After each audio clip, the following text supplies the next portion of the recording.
If you are a generator, this is the episode for you. We're going to get into the nitty-gritty of your messaging, how you might be repelling clients without realizing it, how to shift it, and how to use your beautiful sacral generator energy. Hey, I am Rachel, and I am the human design and messaging expert. And all on this channel, we talk about human design and messaging, sometimes AI, all so that you can create your most magnetic message and attract ideal clients into your business. And I am really excited to dive into this topic for generators. It took me a few tries to get through. I don't know. My many gen energy is feeling all over the place today. But let's get into you as a generator. Generators are like the worker bees. You've maybe heard that, but really what your energy is about building and creating momentum, right? So you're building your own empire, helping someone else build their empire. Your energy is here to get in there and do the work. And that is honestly one of the biggest almost blocks. It's a block and a blessing. It's a blessing and a curse, right? To have this energy where you know how to do the work, you get in there and you do it. The problem is you get into work sometimes that doesn't light you up, that is not exciting, that doesn't actually fuel you. And the sacral is a regenerative energy, right? So when you're doing something that lights you up, it fuels you. It like ignites you even more, and you can keep going and keep going and keep going. Maybe you feel that, right? But if you're doing something that is not lighting you up, that's like I didn't really want to do this, but I should, or someone asked me, or whatever, and you don't actually want to be doing that work, it's not in alignment for you anymore, it actually like draws energy away from your sacral. And so it feels exhausting. It feels like you're pushing. It feels like you're trying really hard and hustling, right?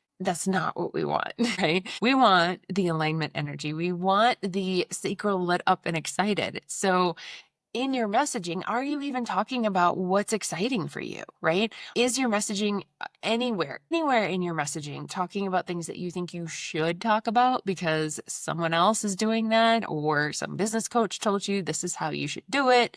Should is like your giant red flag. Like, pay attention to shoulds. So are you doing things that are actually lighting you up? Is your content lighting you up? Is the way that you're doing like look at not only the overarching of your business, but the little nuances, right? Those can be it could be a red flag, but it also could be a moment for you to go, actually, I need to shift this, right? This is the piece that's feeling sticky and not exciting to me.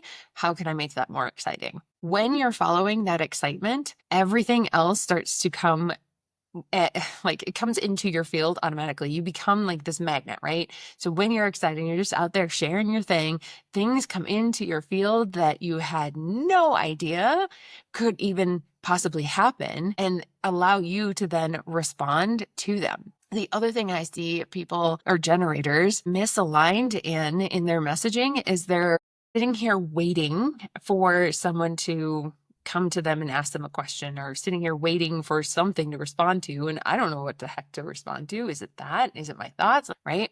I want you to realize that you are always responding to your environment and everything, right? Whether you're out there doing anything or not, you're always responding. But I want you to put yourself in positions where you have something concrete and useful to respond to.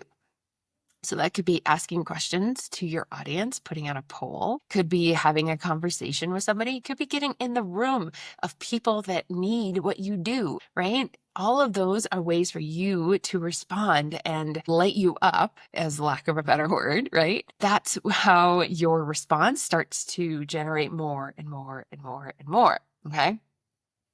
And the other thing I see is you're skipping your why. And I know a lot of generators actually, they know what their why is, but they're not actually embodied in that why. Maybe they had kind of defined it at the beginning of their business and then they forgot about it or whatever, but you get so in the doing, so in the creation process that you forget why you're doing this in the first place, right? So making sure, number one, that your why lights you up and gets you out of bed and makes you go, oh my God, this is why I do what I do. This is why I show up every day. This is why I freaking can't like not do my work. That's my why, right? And having that pasted to your desk, or maybe you have a meditation every time you sit down to work that gets you into that energy of your why, right? Okay, let's talk about how generators repel clients, because this is also something you don't honestly realize that you're doing it, and it can be a really simple shift to change it. Okay, so first, you're pushing instead of responding. So what this looks like is maybe you have an idea and you're going to be like, okay, I want to offer this thing. I'm really excited about it. I'm going to push it out there and I'm going to see what happens, right? And it feels like you're pushing it out there. You haven't actually responded to anything in your environment. You're just pushing it out there, right?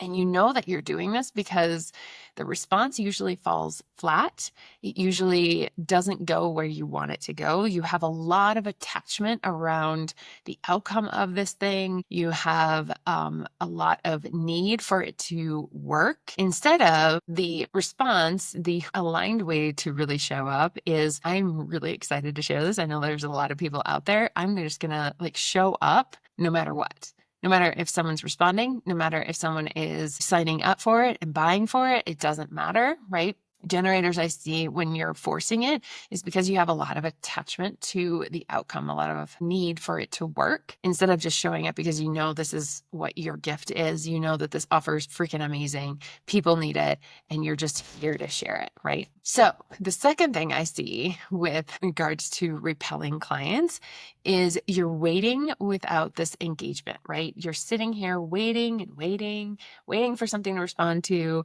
I get a lot of questions around, I don't understand how to respond. How am I supposed to wait and then respond? What am I responding to, right? What you forget, or maybe what honestly, what the human design community doesn't talk about, is that you are always responding to your environment. It's whether or not you're being mindful of it and being connected to your own higher self in that, right?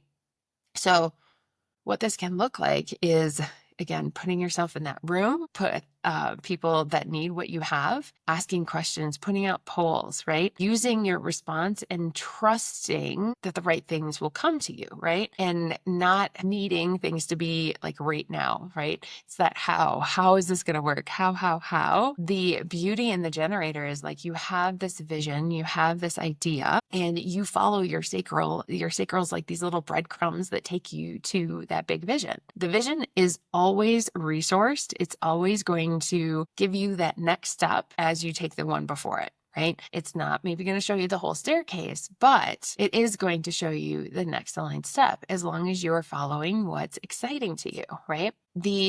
I want to drop in right here in this topic, that generators hit plateaus. Many gens do as well, but generators 100% hit plateaus where they feel like their excitement for something that they used to be so excited about wanes. Maybe your clients stop or signing up as much, or there's like a lack in sales, or things slow down, right? Things just kind of like like the battery winding down, right? That plateau, you kind of hit this thing where nothing is really working. It feels sticky. It feels like, what the heck is happening, right? In that plateau, number one, we don't fight the plateau. We trust that the plateau is there for a reason, and it's an opportunity for us to get back to why we're doing what we're doing, what is actually lighting us up, and letting go of what doesn't light us up, right? And when we do that, then we get to the other side of that plateau so much faster. And you did the work that was required in that plateau. You sussed out and figured out what is actually lighting you up and what's not. Likely there's offers or things that you need to let go of, shift, pivot just slightly, maybe go deeper into a better understanding of. And then on the other side of the plateau, then you quantum leap forward, right? But so often in the plateau, generators will freak out going, oh my God, why isn't this working? What's happening? Everything used to work so well. Why do I feel this way? Right? And it is an opportunity for you to really reach inward and go, what is actually lighting me up? What do I actually want to show up with? Right? And trusting that. Okay. And third is, you're talking about what you do. not why or what it's going to do for your clients, right? You get stuck again in that process. You get stuck in the doing of it. Like, this is what I do with clients, but not actually showing people what that transformation is and how their life is going to be better, right? It's, yes, understanding that process for yourself and knowing that that is unique to you, but ultimately always, always, always linking it to the transformation and how people are going to feel after working with you, right? They have on this side of the canyon their unwanted experiences, the things they're no longer willing to put up with. They go through your process and now they're on the other side and they get to experience what, right? That's what we want to focus on and not just what we do. Okay. Okay. Last thing I want to talk about is your key shifts into your most magnetic message and your most magnetic frequency and energy, right? So again, following what excites you and really asking yourself hard questions about, is my offer exciting? Am I just offering this because someone told me to? Is the way I show up, the way what I'm doing on Instagram or Facebook or however I'm marketing, do I actually feel excited to do it? Do I want to do it? Do I feel like I have something to contribute and something to say? Don't just show up to fill a void. Like, that's not what we're doing here. That's the undefined throat trying to fill the void. We want to show up when our excitement is lit. And the thing I also want to say with this is that you can schedule it, right? Maybe you have a time where you write a bunch of content and you're super on fire about stuff and you schedule it out for the next week. That's beautiful, right?